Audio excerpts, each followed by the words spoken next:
8th and MDVA, a really, really strong region with a lot of players there. So definitely a lot of upward trajectory for MoG.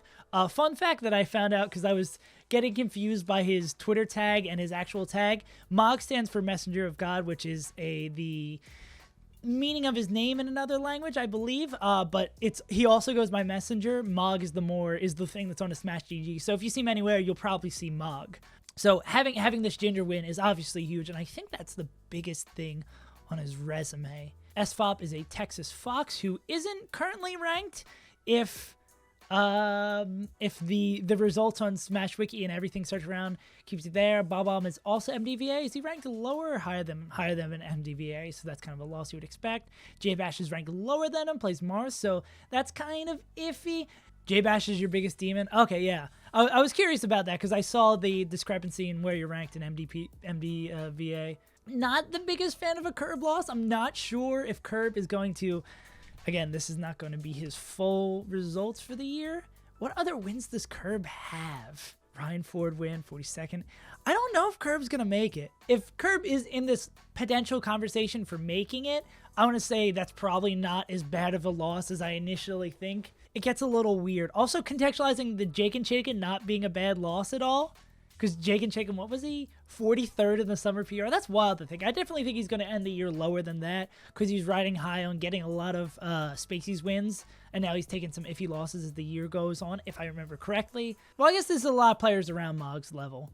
And do they kind of taper out throughout the year? Nah, not really. It's kind of spread out.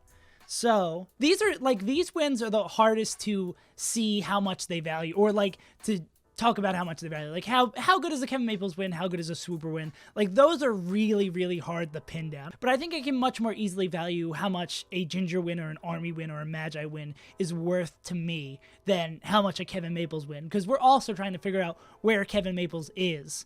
And I think a lot of the value of this win will become more apparent as I go through the ballot, and like once Kevin Maples gets his place, I'll be like, okay, so Kevin Maples lands around like 67, so that's to give context about how his win is and compare it to something like that. Or a weirdly good 65th. Like when you say you got 65th at Genesis, you're like, whatever. But beating Swooper and Army and lose the absent page and SFOP, yeah, again, like the SFOP being like not the greatest loss in the world, comparative to everything else. But this being the readout for a 65th, like, dude, I'd be happy to get 97th at Genesis, man. But where will MoG end up?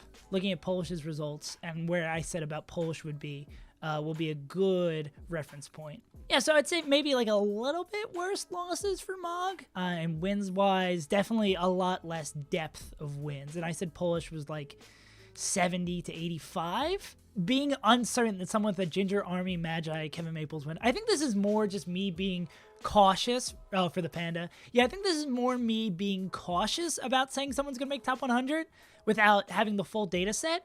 I think if I had to give a range, I'd probably say like MoG is 80 to like 105. I think at worst, MoG just like barely misses it. But a Ginger, Army, Magi, Kevin Maples seems like a good core wins. The only thing that concerns me is the losses.